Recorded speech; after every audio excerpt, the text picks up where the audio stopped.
Bienvenue à tous. Aujourd'hui, on va parler d'un principe fondamental de l'écriture de scénarios d'horreur. C'est un peu le secret qui permet de transformer une simple histoire en une expérience vraiment terrifiante. Alors, pour bien comprendre d'où vient cette idée, il faut s'imaginer un scénariste qui, pendant 15 ans, a écrit 8 longs métrages. Et pour vraiment maîtriser son art, il s'est concentré sur 2 genres très spécifiques. Ce scénariste a donc suivi un parcours créatif assez fascinant pour vraiment aller au fond des choses. Sa méthode, c'était d'alterner constamment entre le thriller psychologique et le mélodrame.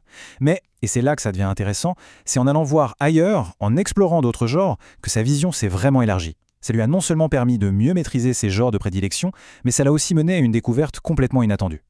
Et c'est là qu'on touche au cœur du sujet. Parmi tous les genres qu'il a étudiés, l'horreur s'est distinguée par une clarté, une structure presque mathématique.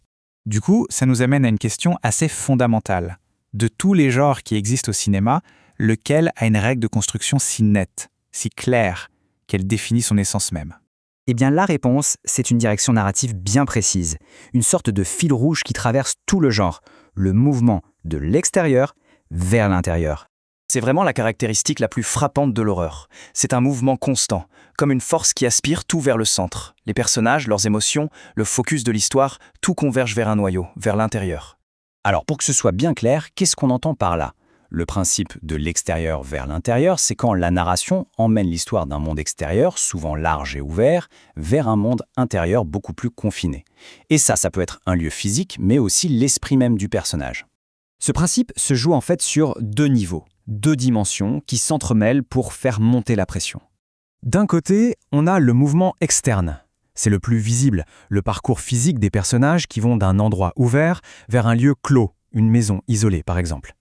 Et de l'autre, on a le mouvement interne. Là, c'est psychologique. Les conflits, les angoisses du personnage ne viennent plus du dehors, mais de l'intérieur, de ses propres peurs. Et voilà la clé. Le truc, c'est que ces 2 mouvements, l'externe et l'interne, doivent être parfaitement synchronisés. Ils doivent avancer ensemble, main dans la main.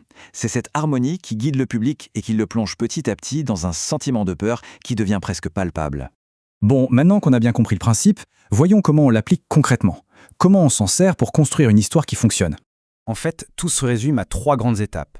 D'abord, on établit l'extérieur, le monde de départ, la situation initiale du personnage. Ensuite, on le fait bouger vers l'intérieur. On crée une situation qui le force à entrer dans un espace clos. Et enfin, l'étape la plus importante, on synchronise les 2 parcours. Il faut que la bataille psychologique du personnage devienne le reflet parfait de son enfermement physique.